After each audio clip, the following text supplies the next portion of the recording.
Hello everyone, আসসালামু আলাইকুম। বাসায় যখন হ্যান্ড গ্লোভস থাকবে না, হ্যান্ড গ্লোভস শেষ হয়ে যাবে, তখন আমার মতো ওয়ান টাইম পলিথিন হাতে বেঁধে নেবেন। এই পলিথিন বেঁধে আপনি সকল কাজ করতে পারবেন। হাঁড়ি পাতিল ওয়াশ করা থেকে শুরু করে আপনার শাকসবজি কাটা, মাছ মাংস কাটা সব কিছু করতে পারবেন। আমার বাসায় গ্লোভস আছে, তারপর আমি পলিথিন বেঁধে একটু ট্রাই করে দেখলাম যে একটা গ্লোভস বাঁচানো যায় কি না। কেন শুধু শুধু নষ্ট করব, টাকা খরচ করব। যাই হোক, এখানে আমি নুডলস ভাজি করছি আপনার সয়া সস দিয়ে আর টমেটো সস দিয়ে।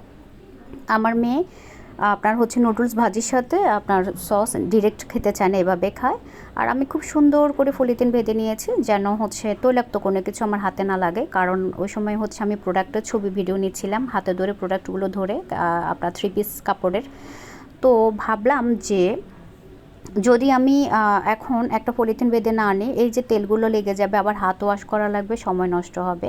তো আপনাদেরকে বলবো যে টাকা খরচ করে গ্লোভস না কিনে আপনারা হচ্ছে এভাবে আমার মতো ওয়ান টাইম পলিথিন বেঁধে নেবেন, কাজ শেষে ওটাকে ফেলে দিবেন। যাই হোক, আজকে এখানে শেষ করলাম। আল্লাহ হাফেজ।